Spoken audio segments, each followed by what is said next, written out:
Hey, what's up guys? This is Ryan, and this is a 16-week update on my recovery from having a surgical repair of my fully ruptured patellar tendon. I've been trying to bring a video out about once a week, doing my best to keep up on that. Can't thank you guys enough, the people who've been following along. Next week I might not have a video because I'm going to be out of town, but if I can come up with something, I'll do my best to give you an update.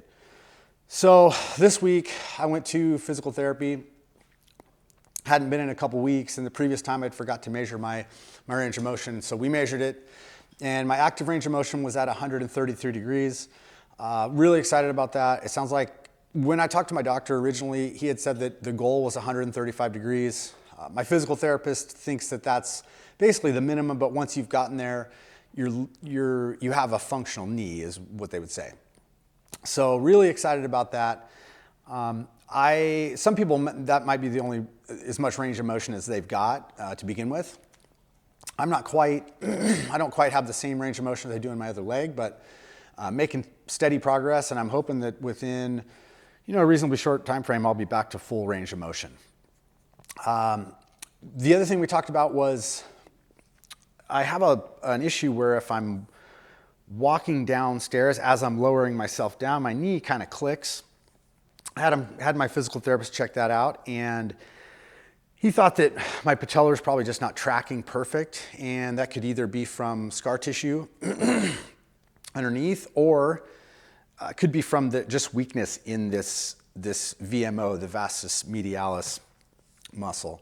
And so been working hard to kind of correct that, and I feel like it is making some improvement. Workout wise, I've experimented a little bit with some jogging on a treadmill. Nothing crazy. Feel like jogging's okay. I'm not really pounding that hard, and I'm not doing it for a long period of time. I'm not going for a run for a half an hour or anything like that. I'm just kind of testing out my knee to see what it can take physically. It seems to be doing really well there.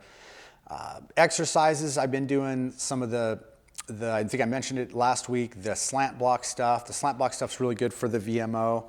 A lot of times I'll finish my workout with a single leg, like isometric hold on the slant block, and I'll do that for about a minute.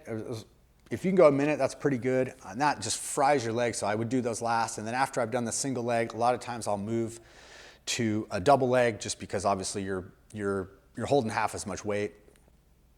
Been experimenting with doing a sort of a straight leg hold like you would at the top of a leg extension with a small dumbbell tied to my feet. And so I'll hold that as long as I can, and I'll put up a video. You can actually see that my leg actually is getting a little bit of muscle tone back. It doesn't look anything like my other leg, but seeing some improvement there. So that's really exciting as well. I've gone back to work in the last week, and it's been amazing. I'm hoping that I can get back and make some money and get back to life. And if you're going through this, you kind of know how that goes. I work a 12-hour shift, and that can vary from me doing almost nothing or just being on my feet all night.